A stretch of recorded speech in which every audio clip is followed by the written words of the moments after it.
When you look at the totality of the year, if you had to describe it, and it's tough to do, in one word, what would that word be, and tell me why? New York. This is a place where every day you wake up, you could experience everything from a plane crashing into our trade center to a person who's celebrating a new business that's open. This is a very, very complicated city, and that's why it's the greatest city on the globe.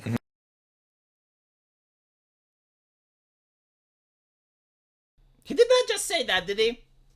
I mean, I heard a lot of gaffes in my life, and I understand you're nervous in front of the cameras, and especially as a politician, it's not a press conference where you got your bullet points, and you have to be a little bit snappy.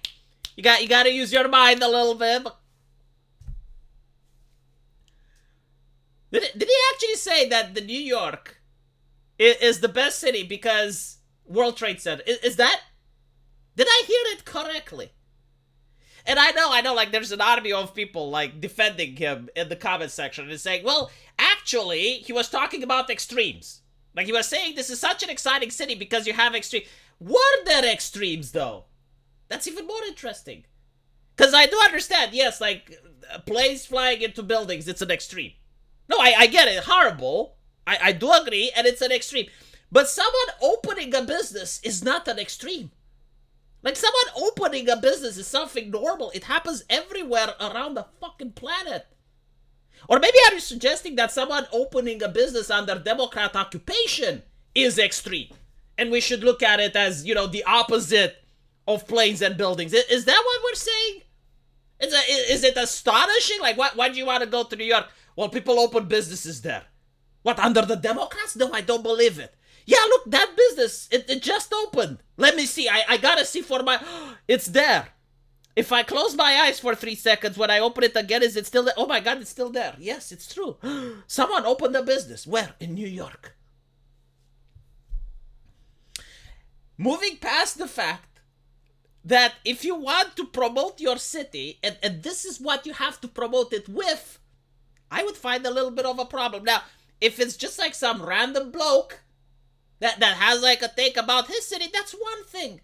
But when you're the fucking mayor, and that's the best thing that you have to say about your city, that it is exciting, may I remind you that life is not a movie. I know that it's hard for leftists to understand the difference between fact and fiction, but just because people enjoy watching action flicks, where like there's snakes on a plane or some other shit like that, and there's the terrorists and the good guy has to stop them. People enjoy watching that in fiction. They don't want to enjoy seeing that in reality. No, in reality, they like having very boring, mundane lives. They enjoy living in a suburb where it's peaceful, and the only event is that maybe Mr. Johnson's dog has escaped from his leash and is coming into your porch and is now taking a shit there and digging a hole into your garden. And that is like the most eventful thing that people are willing to take in their normal day-to-day life in order to be happy. They do not enjoy when the mayor talks about terrorist attacks as if it's a feature, not a bug. And I'm pretty sure that's not what he meant to say. I'm pretty sure that he must have misspoke. But the very fact that when asked to describe something nice about the city, that's where his mind goes towards, is a little problematic, isn't it? And for the love of God, I see people being upset that he is held to some standard. I know Democrats should have no standards, right? Like if it's a Republican, oh my God, 2 scoops of ice cream. Oh my fucking God, his hand was shaking on the glass of water. Oh, he's not presidential. How could he tweet that? But when it comes to Democrat, no standard whatsoever. Just Butsieks in the Senate, that's fine. I am baffled by the quality of politicians. This is what really scares me. Like, I hope China has politicians of the same level, because otherwise we're fucked. Like, these are the leaders of the Western world, right?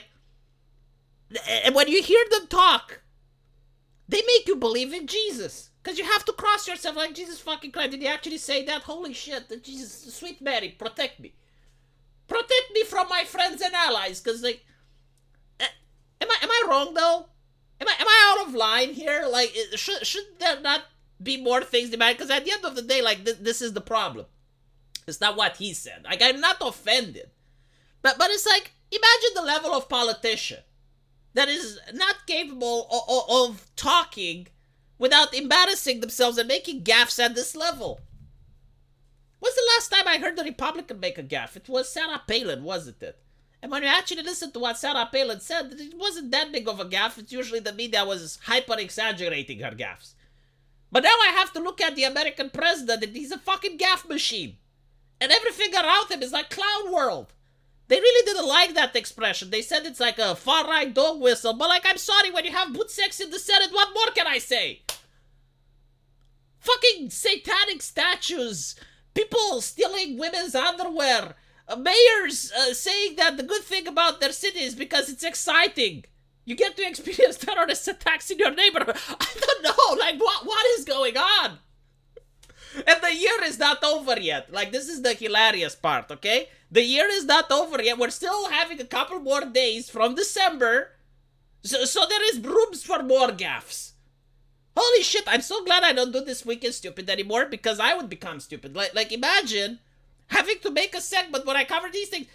I had like 10 different gaffes to cover today, chat. 10 different ones. Like, this is the one that I picked. And I didn't pick like the worst because I didn't know which one is the worst. They're all fucked up. In their different ways, I suppose. It is becoming peak clown world, isn't it? I mean, the clown shoe manufacturing process needs to speed up. It's not going to hold with the demand. And the thing that really amuses me is that the people on his side, you know, instead of saying, well, yeah, I mean, he did make a gaffe, I agree. No, they're defending the gaffe. They're like, well, he did nothing wrong. It's like, I'm sorry, what? You know, like, at least when people on my side do something stupid, like when Tim Pool says something that I disagree with, or Elon Musk says something that I don't like, I make a video and I say, yeah, this is like, normally I agree with this man, but like in this situation, he fucked up. People on the left don't have that. They literally do not have any filter. It's like, no, nothing that they do is bad. No, it's fine, it's fine. Okay, interesting. Especially when you look at the crime rates, right? Like, you look at the crime rates that are constantly rising and rising and rising. And I'm not even going to suggest to compare with other cities like Tokyo, which is also a big city, but less exciting.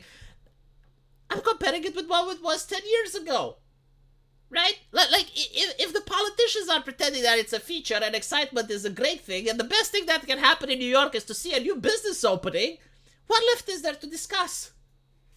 Let me know what you guys think, and as usual, I will see you in the comment section. Take care.